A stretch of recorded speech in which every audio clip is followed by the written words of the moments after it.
नमस्कार, मैं Dinesh Garde, mission Maharashtra news में आपका स्वागत है। श्रीमद् भागवत कथा सप्ताह आयोजन समिति द्वारा श्रीमद् भागवत कथा ज्ञानयज्ञ 108 पोथी के साथ यह विराट महाकुंभ कलश महोत्सव का आयोजन रविवार 8 जनवरी 2023 से 15 जनवरी तक प्रतिदिन दोपहर 3 से 6:30 बजे तक श्री कच्ची विसा ग्राउंड लक्कड़गंज में किया है। तत्पश्चात रविवार 8 जनवरी को भव्यति भव्य शोभा यात्रा जिसमें श्रीमद् भागवत जी, पोथी जी एवं श्री गंगा जी, श्री यमुना जी, श्री सरस्वती जी जल से भरे 1108 कलश एवं महाकुंभ के साथ अति दिव्य शोभा यात्रा राजमार्ग पर निकलकर कथा मंडप पहुंचेगी।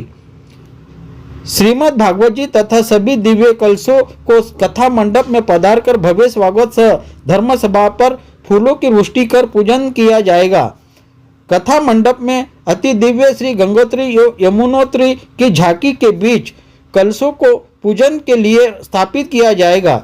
ये जानकारी वैष्णवाचार्य गोस्वामी 108 श्री दुर्मिल कुमार जी ने आज पत्रकार परिषद में दी। पत्रकार परिषद में जयप्रकाश पारेख, जयप्रकाश मालविया, मनोज मलकान, किशोर सिंधपारा, केयूर शाह, अश्विन घिया, तपन सांगानी, नीताबेन पारेख, जगदीश गोरसिया आदि उपस्थित थे।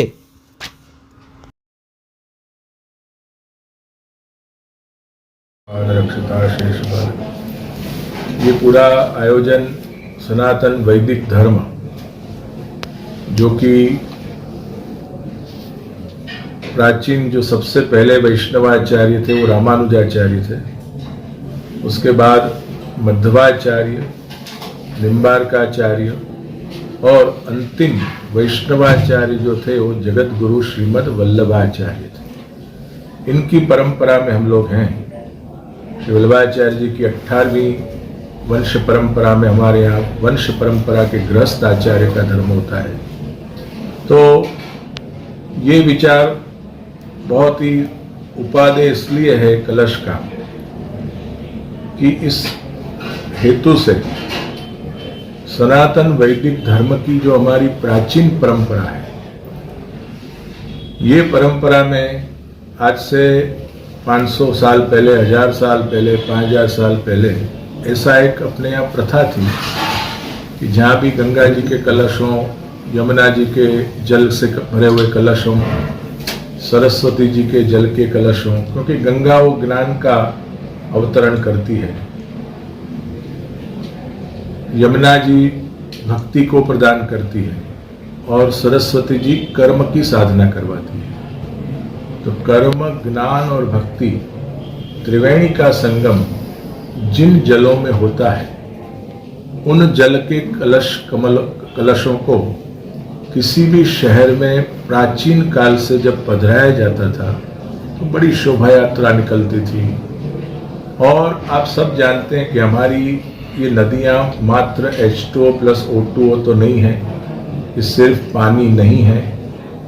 अगर हम उनको श्रद्धा से भजते हैं तो हमारे यहाँ 3 स्वरूप कहे गए हैं। एक तो आदि भौतिक यानी जल स्वरूप, आध्यात्मिक यानी उसका देवित्व, उसका एक धर्म का स्वरूप, और आदि दैविक यानी साक्षात जो देवी रूप उनकी प्रतिमा होती है वो उनका आदि दैविक स्वरूप है। परम श्रद्धा जब होती है तो जैसे गंगा माता का साक्षात दर्शन हुआ भीष्म जी को, ये सब बातें अपने धर्मशास्त्र में हैं। तो जितनी श्रद्धा ज्यादा, भक्ति ज्यादा, उतना उसके आदि दैविक स्वरूप का भी दर्शन हो जाता है। और हमारी ये प्राचीन मान्यता है कि नदियों के द्वारा भारत में जितनी भी नदियां बहती हैं सनातन वैदिक धर्म की विचारधारा है, और इस माध्यम से हमारा यही एक लक्ष्य है कि पूरे विदर्भ में इन पवित्र नदियों के जल से सनातन वैदिक धर्म की संस्कृति का प्रचार हो। सनातन वैदिक धर्म में मानने वाले जितने भी हमारे सनातन वैदिक धर्मावलंबी हैं, उनका एक बहुत बड़ा संगठन हो। हमारे सनातन वैदिक धर्म में हम कलौ केशव कीर्तनात् और संगे शक्तिर कलौ युगे, संगठन में ही कलयुग में शक्ति है। अकेला आदमी कलयुग में कुछ भी नहीं कर पाएगा। उसको यदि दैवी कृपा मिलेगी तो वह उसकी शक्ति द्विगुणित होती है। ये हमारी श्रद्धा है और हम सब एकत्रित होकर संगठित बनेंगे। हम किसी को हैरान करना नहीं चाहते। सनातन वैदिक धर्म की संस्कृति क्या है? सबका साथ लेकर, सबको मिलाकर, सबको सहकार देकर, सबके लिए पवित्र भावना रखकर सनातन वैदिक धर्म चलता है। परंतु यदि हम सब एक हैं तो हमारी अच्छाई का कोई गैर लाभ न ले सके। आप समझे ना? किसी ने हिंदू धर्म के लिए ये कहना आज के युग में बहुत आवश्यक है कि हम सरल हैं, कायर नहीं है। आप समझ गए? हम सरल हैं, हम सहिष्णु हैं, हम अच्छे हैं, हम सादगीपूर्ण हैं, हम सबका स्वीकार करते हैं। ये सब कुछ होते हुए भी हम कायर तो नहीं हैं। और ये हरिनो मार्ग छे शूरानो, ये हमारे दयाराम भाई भक्त कवि थे। हरिनो मार्ग, ये हिंदी में अगर मैं कहूं तो हरि का मार्ग शूरवीरों का है, कायरों का काम नहीं। कायरता यानी दो प्रकार की होती है। एक तो जो लड़ने में कायर है और दूसरी कायरता होती है जो जीने में कायर है। आप समझे ना?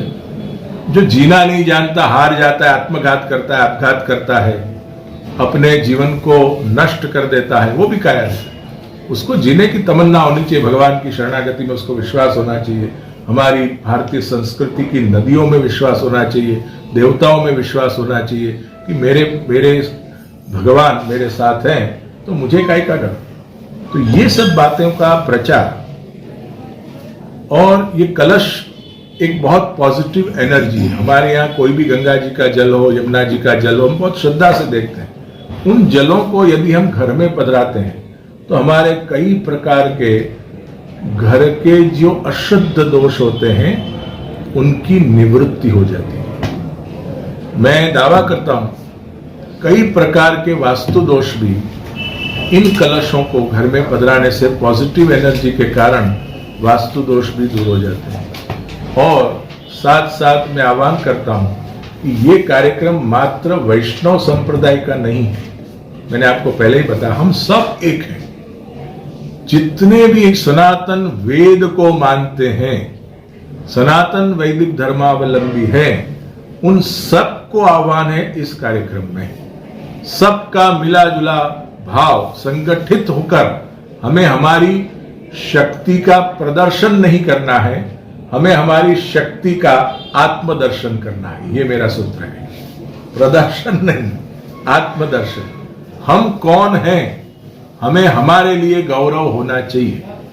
हम हिंदू हैं, हम अच्छे हैं, हम सनातन वेद को मानते हैं, ऐसा गौरव हमें रखना चाहिए। इसलिए ये कार्यक्रम का आयोजन है।